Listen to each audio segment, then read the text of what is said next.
Mr. President. Mr. President, I've come to the floor this afternoon to speak on an energy-related topic, one that I think you and many will have interest in, and that's the issue of innovation within the energy sector. But before I speak on energy, I would like to bring up an issue that has just come about today with the announcement coming out of the Food and Drug Administration that they have approved an application for what they have called an Aqua Advantage salmon.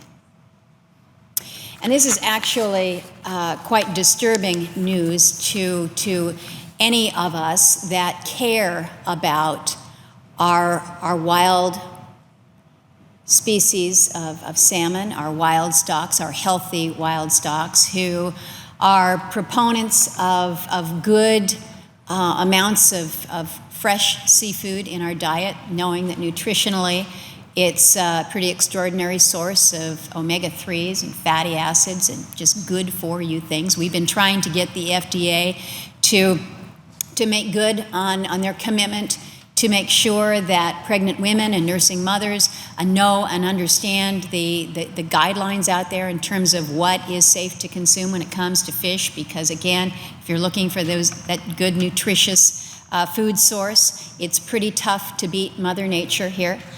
And yet that is exactly what this approval from the FDA is trying to do, is effectively not only trying to beat Mother Nature, but messing with Mother Nature.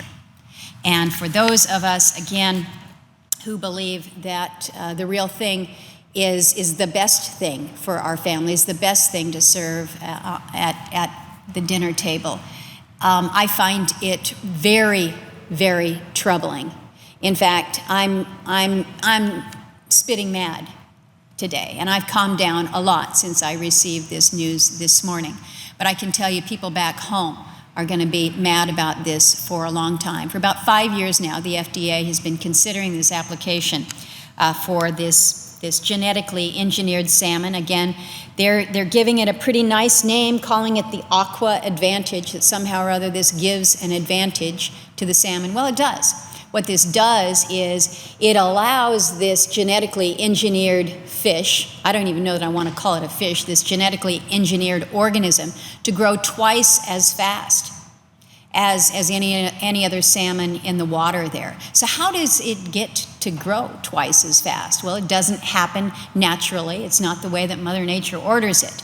What you do is you start messing with it. And what this process is that has now been approved by the FDA is a process that splices genetic material from a Chinook salmon, a king salmon, and it takes that genetic material and it integrates it with a pout fish and an Atlantic salmon. So you might know that an Atlantic salmon, farm salmon, what's an ocean pout? Let me show you what an ocean pout is. An ocean pout is basically this eel type of a bottom fish. Those of you that know your salmon, that know your Chinooks and your sockeyes and your chums and know that this isn't anything close to a salmon, whether it is a wild Alaskan salmon or whether it is a farmed salmon. This is an eel. And we're taking a splice from this, and we're taking a splice from an Atlantic salmon, and we are basically splicing this with a Chinook salmon. And the resulting organism, this company claims, is going to grow to the size of an Alaskan king salmon in a shorter period of time than that found in nature. Freaky. We call this combination Frankenfish because it's just not right. It's just not right. And it disturbs me, quite honestly, Mr. President, that the FDA would sign off on this FDA approval of genetically engineered animal designed for human consumption. This is first time ever. And the FDA is saying this is going to be safe. We're going to make sure it's safe. We're going to make sure that it doesn't interbreed with the wild stocks and thus perhaps destroy them. We're going to make sure that it doesn't mix with them so that it can't transmit disease. We're going to make sure that it's separated so that it doesn't eat up all of the food source for our wild Alaska salmon. We're going to make sure. And they're going to make sure, apparently, by doing this, because they're saying that with this approval, these Aqua Advantage salmon can only be raised in land-based, contained hatchery tanks in 2 specific facilities in Canada and Panama. We should all feel safer, I guess, because it's only going to be in Canada and Panama. There's no other locations under this application in the United States or elsewhere that are authorized to do this. Somehow or other, the FDA says they're going to maintain regulatory oversight over the production in the facilities, and they're going to conduct inspections to confirm that adequate physical containment measures remain in place, and they're going to be working with the Canadian and Panamanian governments to be conducting inspections. Really, do I feel safer about making sure that our wild and healthy stocks are going to be not infiltrated by the Frankenfish, by these genetically engineered organisms designed for human consumption, designed to grow twice as fast to get to the size of a king salmon, so that a company can, I guess, derive the benefit of selling more of this fish. Well, I'm saying, Mr. President, FDA should never have approved this, never have approved this. The fact that the Alaska delegation, as well as members of other delegations in this body and on the other side, have pounded their fists for quite some time against this measure through the FDA. They know full well how much we object to it. 7:55 last night, my assistant got an email from the FDA saying that the commissioner would like to talk to me about some imminent news. By the time the morning came around, the imminent news was already made public. Alaskans were already aware that this approval from FDA had come forth.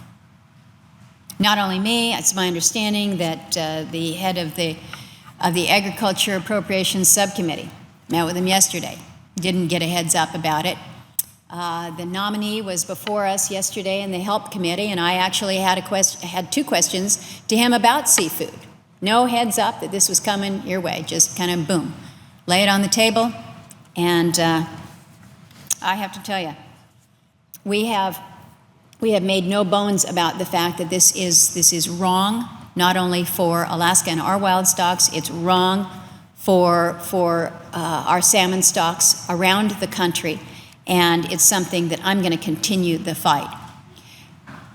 I'm not sure, Mr. President, as we deal with this news today, I'm not sure if we can get the FDA to reverse this. I'm going to keep working on it. But at a bare minimum, people around this country need to know what they're serving their families when it comes to seafood. And if this is going to be allowed into the markets, if it's going to be allowed on restaurant menus, then it needs to be labeled as such. Now, the FDA has said that there will be draft guidance on voluntary labeling, indicating whether food has or has not been derived from GE Atlantic salmon. So basically they're saying, okay, if you guys want to put a label on that says this is a fake fish, a fake salmon, you can go ahead, but you don't have to. It's only voluntary. That's not good enough for this mom. That's not good enough for most who care about what their families are eating. So we're going to continue to press for mandatory labeling if FDA is going to approve, wrongheadedly in my mind, this genetically engineered fake fish, and they're going to approve it for human consumption, then they darn well better agree that labeling will be required, because I'm sure not going to eat it.